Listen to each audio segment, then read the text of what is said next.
What it is, YouTube? It's your boy Day 2 Time, and today we're here with a reaction video with LeBron James opening up of how to win with Miami Heat.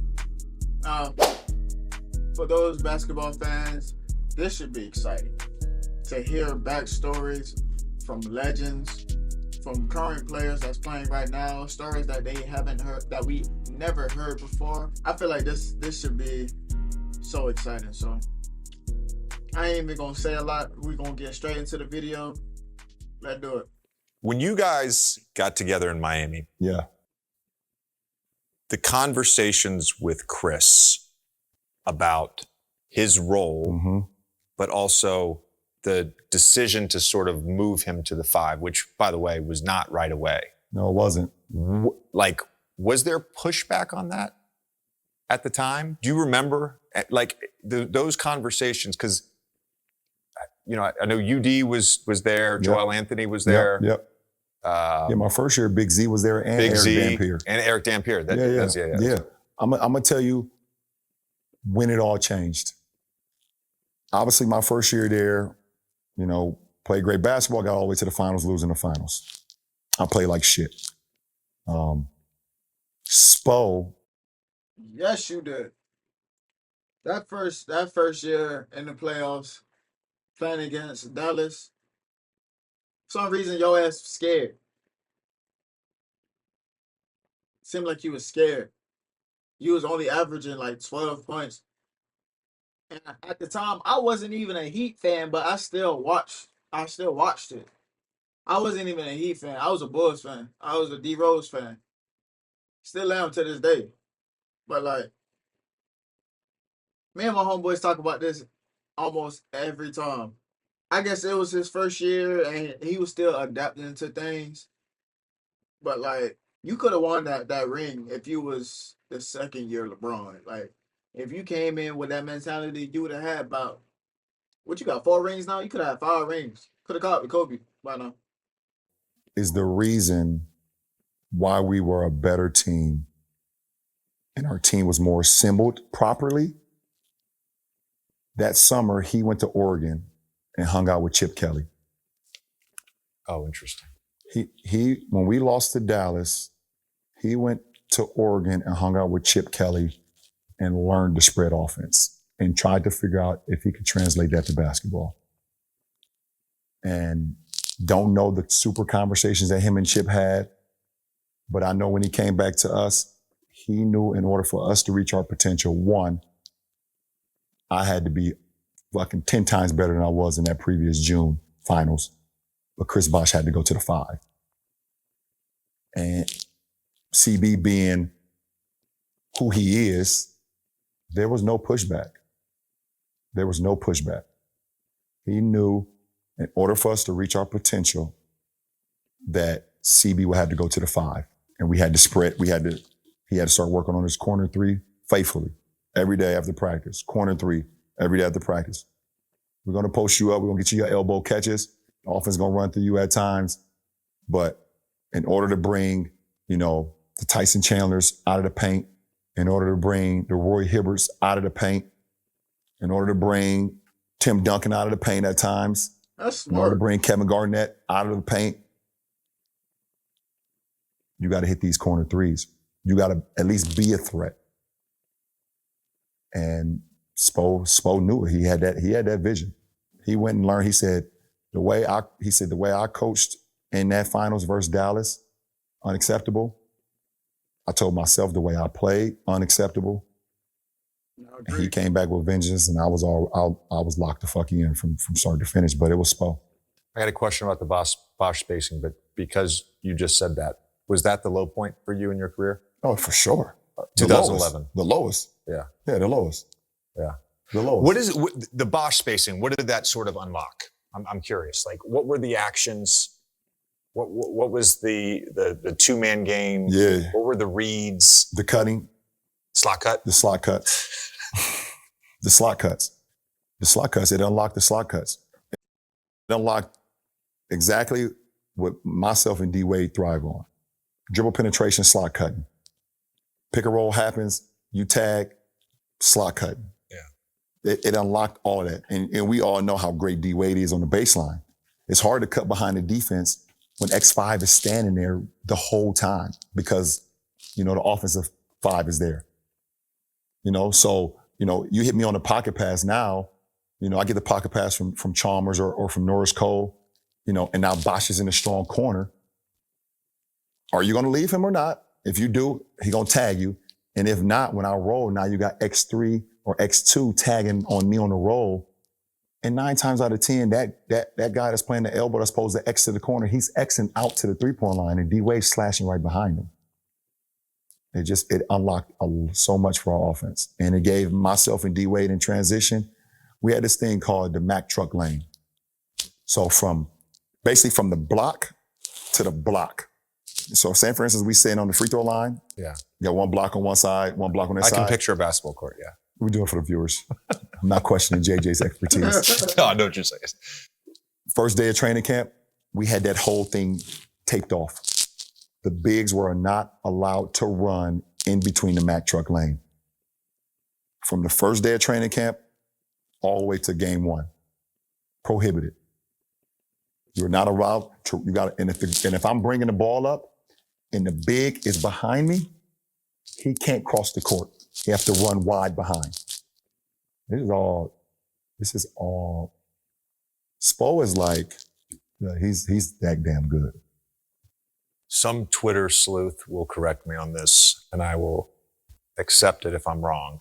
But in my mind, when I think of 5 out or delay, I think of the Miami Heat with Chris Bosh. As maybe it wasn't the originator, but the first time I'm like, oh, this is different and this is happening, was the Miami Heat with Chris Bosh. Yeah. And sure. It changed everything. It changed everything. Changed our whole team. I have one specific question. Now, do you think if Melo would have went to the Heat that year, supposedly he was supposed to go to the Heat, but instead he wanted the money, so he went to New York. Do you think by any chance this offense would have changed differently? I want y'all to comment below. My opinion, yes, because the way Melo is, he's a mid-range scorer, or even a 3-point scorer.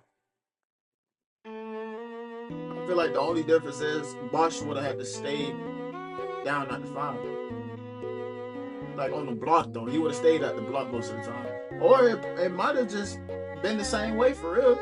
It might have been a chance that they could have won that first year. They could have won that finals against the Mavericks. That first year. If they had Melo.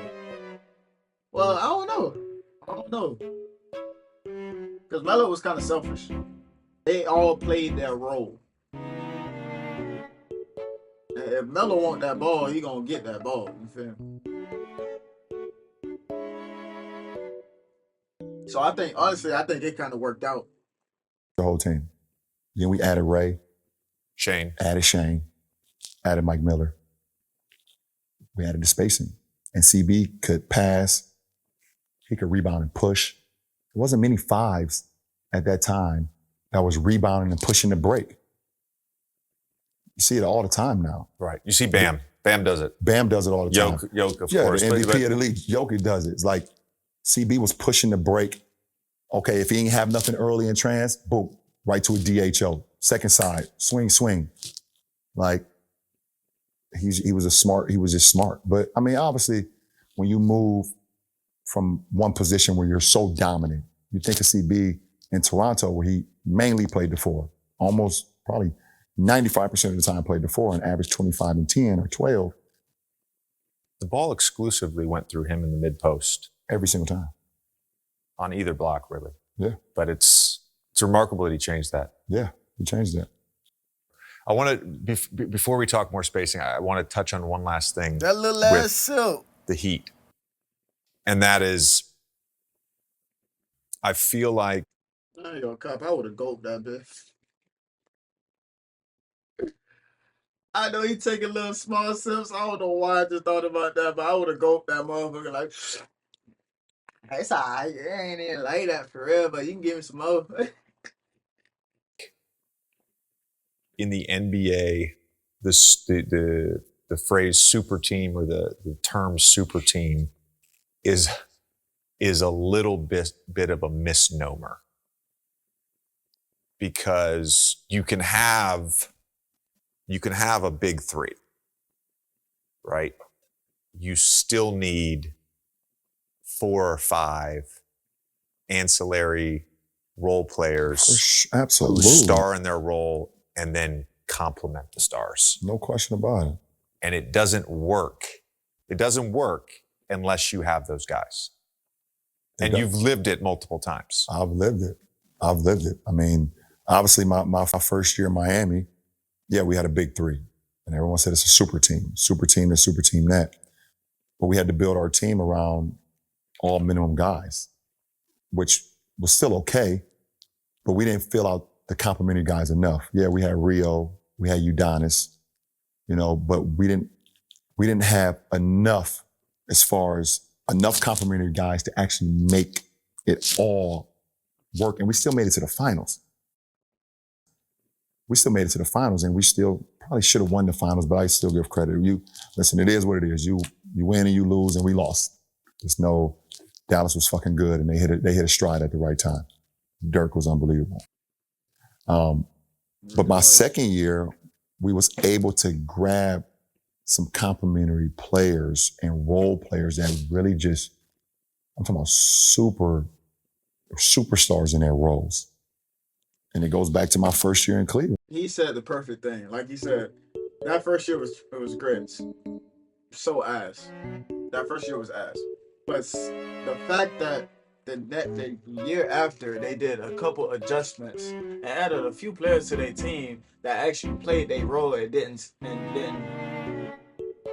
over succeed their role, it worked out perfectly fine. Like, them boys was unstoppable. Them boys was like, I honestly feel like they could have won at least one more. They could have had at least 3. 3 the most. If LeBron would have got that third one, or maybe even 4, he would have been the talk of being better than Jordan. But that's my thing, though. Was Jordan thinking about how he was thinking? Me personally, I feel like MJ was thinking about himself. I gotta score. I just gotta score. I gotta score. With LeBron, he's a team player, and he's been like that since high school. He studied the game. He knows every play of any other teams. Like, that's deeper than MJ just scoring 61 and getting 6 rings. Yeah, of course, I don't think LeBron is gonna pass MJ, because he might retire this year. It's a possibility. But I'm saying, though, MJ wasn't thinking how LeBron is thinking. I feel like LeBron has better IQ than MJ. I said it. I think he has better IQ than MJ. And he's more healthier than MJ as well. Because at age 38, MJ was ready to get up out of there. He was playing NBA ball like it was pickup ball. And the big ass Wizard shorts he had on. Come on. I'm not trying to down MJ. I'm a fan of MJ too. But I'm just saying, though. Alright. Let's put MJ in LeBron's body. Yes, he would be a way more better than what he was before. The competition wasn't that competitive back then. Yes, you have competitors. Yes, bro. Don't start that, bro. Don't start none of that. Don't start that, bro. Don't start none of that. I'm just saying. Compared to today's competition from back then's competition, everything is different. Most of the role players in this generation actually has skill. They have more skill than them other folks back then. Them other people. Come on now, let's be real. My first year in Cleveland, yes, we got Kevin out of a trade. We lost in the finals. We wasn't really whole to unlock everything. We wasn't whole enough to unlock everything. Then we was able to add Channing Frye, add Richard Jefferson to that second team. Yeah. Add those guys. And then the experience that we had from the year previously. You know, JR got better and Shump, you know, and obviously we were healthier. You know, Kyrie goes down in the finals and, you know, busted kneecap, and Kev obviously separated shoulder in year one. But you're absolutely right. The complementary guys are ultimately the ones that will help you win the championship for sure. Yeah. And classified as a real super team. Right. So I think, you know, the goal of this show is to really just like talk about basketball, right? I love it. And it's great. And I love it. I love it. And I could do it all day. Yeah, me too. You know, we both live online. Let's be honest. We live online.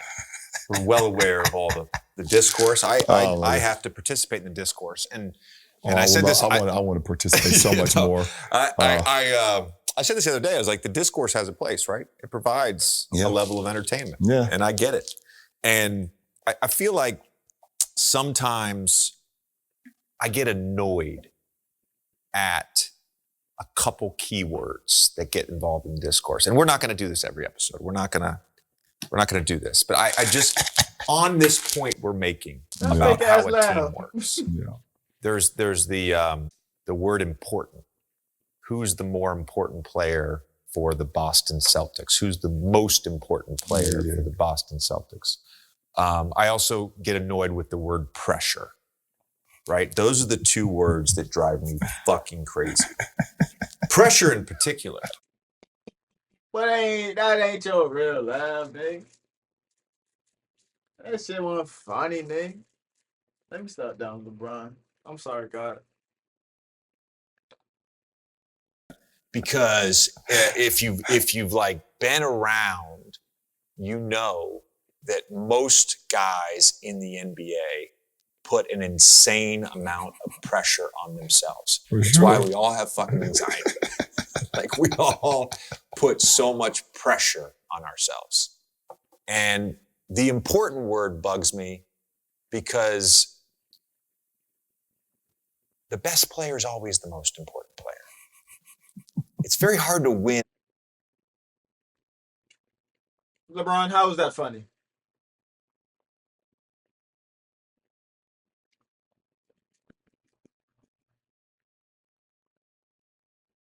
In the NBA, if the player who has the most outsized impact isn't at his best. Yeah, sure. And no offense, 2011 is a great example of that. I wasn't at my best. You weren't at your best, and you lost. If I played anything like I did in the Eastern Conference Finals, we win. But you could have been at your best. I said that. And the role players could have been bad.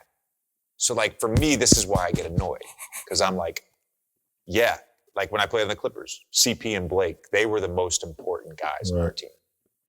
But DeAndre and I had a role, Jamal had a role, Matt Barnes had a role, Luke and Bob Mute the next 2 years had a role. Like we all had an important role. And guess what? We put a lot of pressure on ourselves to actually play well and actually contribute to winning. Yeah. And I feel like we live in this fucking 2K world where we're like putting a roster together. And it's like, how can we put as many good players that don't even make sense together? Yeah. And it drives me crazy. It's like, what's wrong with this team? Well, it's very simple. Basketball is a very organic thing. And the players and their skills have to complement each other. And Chris Bosh is a great example of that. The sacrifice to figure out how can my skills, and maybe I have to develop some of those, you mentioned the three-point shooting, how can I figure out how to complement? Right. It's going to make me better. It's going to make LeBron better. It's going to make D Wade better. And it's going to make our team better. And that's basketball. And that's basketball. But that also comes from to go back to episode 1, basketball IQ as well. Him having the basketball IQ and the knowledge of saying, yeah, I could still be in Toronto averaging 25 and 12, but I didn't come here for that shit. I came here to win championships. And we fucking lost in year 1. What can I do to compliment my teammates, and what can I do to broaden my game out to where we don't lose in year 2? Fucking talk about growth mindset. And everyone's talking about, you know, Chris Bosh was this before that. No one ever asked Chris Bosh. No one ever asked Chris Bosh about how he feels. Everyone just speaks for him. No one asked him how he feels. I felt that. He knew he was making a sacrifice. We all knew we was making sacrifices. But we knew what the fuck we all came together for, and that was to win championships. And that's what we did. Well, that was a good little interview. Like he said, if he would have played better, if he would have played the same way like he did in year 2, then he would have had more rings in his bucket right now. But, you know, that was just a lesson that he himself has learned. And it turned out to be beneficial for him. So, congrats, LeBron. You know, you still in the league, still healthy. You're healthier than really anybody that I really know at this moment. That's 40. You 40. I honestly hope he does not retire this year. I feel like he has a little bit more in his system before he gives in. But you know, it's up to that old ass thing. And I hope you enjoyed the video. Make sure you like, comment, and subscribe to this video, please, because shit getting real out here. Thank you for the support. Thank you for the love. This was fun. Expect more videos, content coming through. And besides that, I hope you love yourself. Enjoy the peace that you have. Enjoy everything that you have at the moment, because everything is temporary, except for tattoos. It's day 2 time, and I'll see your goofy ass next time. Love, peace, and positivity. Peace.